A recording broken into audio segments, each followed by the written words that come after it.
Here's another thing that I thought was an interesting bit of news that we got today. I want to make sure that I'm sourcing this right here. And by the way, appreciate you guys for tuning in. With 70 people up in this mug, hit that like button, subscribe to the page. I know that this is listen, we're getting a daily show back cracking. We're gonna be live Monday through Friday. I think 6 o'clock is probably gonna be the go-to time for most of us. Maybe a little bit earlier on Thursdays, but outside of that, I think 6 o'clock pretty much is going to be our go-to time to go live. But per Chris Emma from 670 to score, free agent defensive end Yannick Ngakoue is interested in signing with, guess who? The Chicago Bears. When you hear that Yannick Ngakoue is showing interest in signing with the Bears, where do you lean more so? Are you more on the side of Yannick Ngakoue sees a future here with this team, or are you on the side of Yannick Ngakoue realizes who can pay him the most money, and that's why he's most interested in being a part of something as training camp begins? Because remember, we thought we were going to get a what's it called? We thought we were going to get a edge rusher signed before training camp based on Ryan Pohl's conversation with Black and Abdallah from ESPN 1000 on where he basically says, listen, so we're going to get something done sooner than later. I think that Ryan Pohl's is like, the return of Christ. Sooner than later is on his timeline, not ours. Our sooner may not be his sooner. Absolutely. Soon, right before the season starts. I mean, listen, what do you think about Yannick Ngakoue wanting to be here? How do you feel like this Bears team is going to get this done? I think it'll be a good get. I mean, I do think that he's a bit of a he's kind of tried to turn himself into that Darrelle Revis. I'm that guy. You're going to give me $15 million, and then I'm gonna produce for you, and then I'm gonna be out. But as it goes in the short term goal of things, he's paired back up with Matt Eberflus. Not only that, I think you guys talked about it either yesterday or the day before when I was there. It's going to help the team. Like there's an assortment of guys who had 3 sacks here, 3 sacks here, 7 sacks here. It's all gonna, the vets on the line is not only going to improve the room, but improve the players on that D line when they get out there on the field. And then that also gives you the pass rush. That also gives you the one pass rusher you need. So then now when you talk about Eddie Jackson needs to be a ball hawk, or Jaquan Brisker needs to be a ball hawk, or you're talking about Kyler Gordon coverage, like that's all going to help out. So I think that if you do sign him, it'll be a plus. For how long, we don't know, but in the short term of things, I think it's a W because everything falls in line. Like, he's already played here and he's got that familiarity. Here's why you need to go get a guy like Yannick Ngakoue. I think Demarcus Walker's good. I think Demarcus Walker's actually going to show you some really good things this season. I think that he's going to be, I think no matter what, he's a leader on this team. Still a younger guy. What is Demarcus Walker? 29, I believe. I think he was one of the other guys that was still under 30, maybe 28 even. But Demarcus Walker got his 7 sacks being a 2. And so 28 for Demarcus Walker. He got his 7 sacks being a 2. And that's not a slight. It's still 7 sacks in the NFL. That's a good season. But he got his 7 sacks not being the best player on that defense. And now he's the best player on that defense, which means, can you replicate those 7 sacks when you're getting double teamed, when you're getting chipped, when you're getting ran off the line, all of those things, right? You sign Yannick Ngakoue, Demarcus Walker can still be the same guy that he was last year.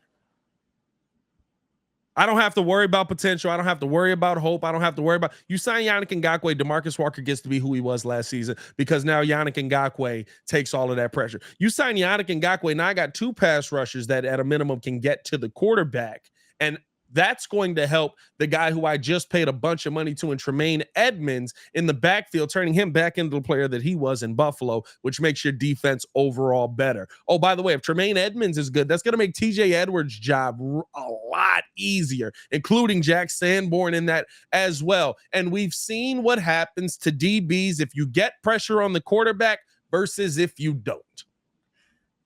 And I think the thing that you got to take into account about that, right, is like even the year that the Bengals went to the ball, that they only had 1 pass rusher. Yeah. The thing about it is he was getting home so frequently.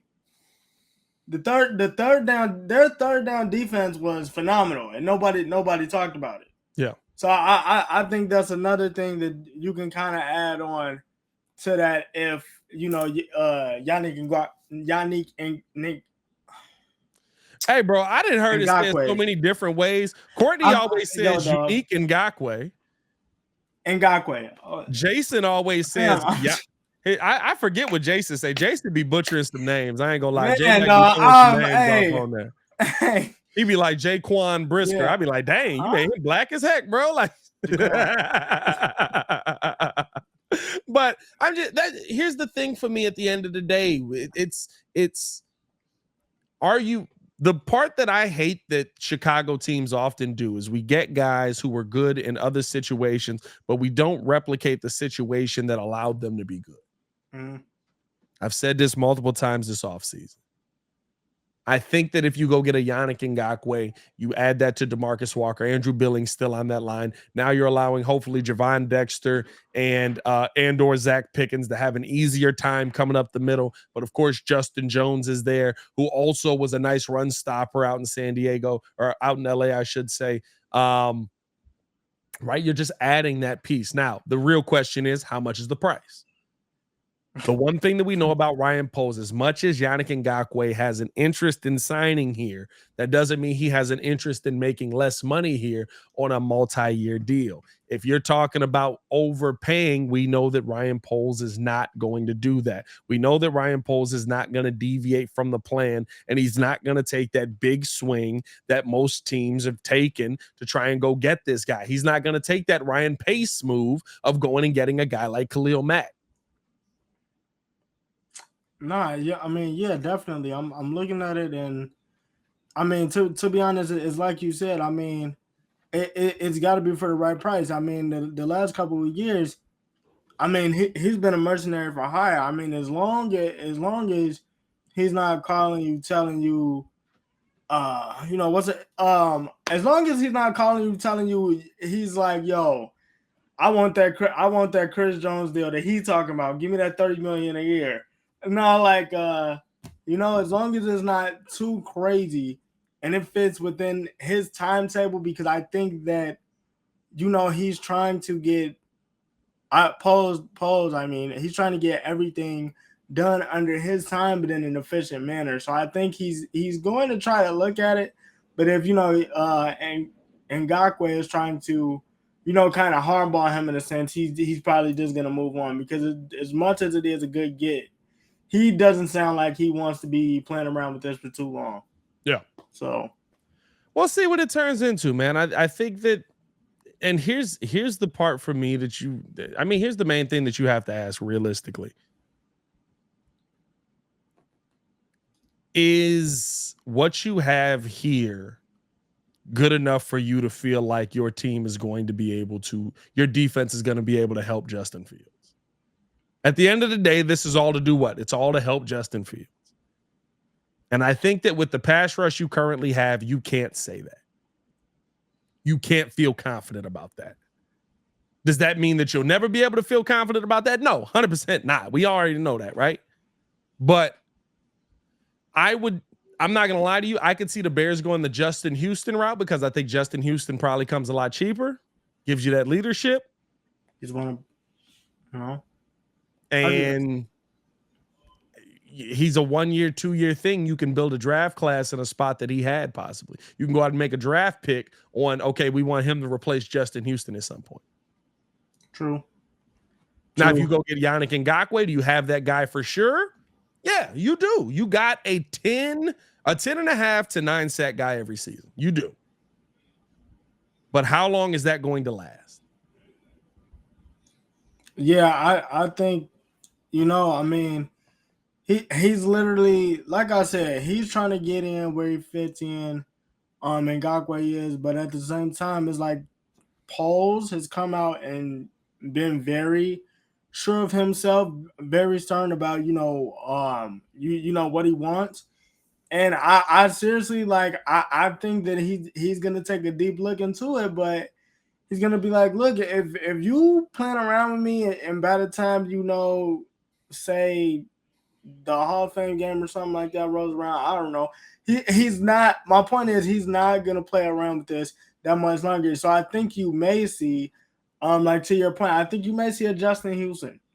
You may not be able to get a Yannick Ngakoue, and that'll suck. But you still get a vet presence in the locker room. He's been around, so he'll be able to teach a Demarcus Walker a thing or two, a Zach Pickens a thing or two, and maybe a Jaquan Brisker might be able to pick up on some of those things because he had a decent amount of sacks last season.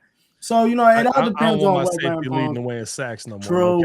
True. I'm not gonna lie to you. I don't want my safety leading the way in sacks. But hey, let us know how you guys feel in the comments below. We really do appreciate you guys for tuning in and rocking with us on another episode of the Windy City Breeze Sports Talk Daily. We are back and better than ever, dropping this on the podcast side as well. We'll also have more content coming out. If any news breaks throughout the night, hey, that's another episode, man. Ringo, good times, man. Take the good times.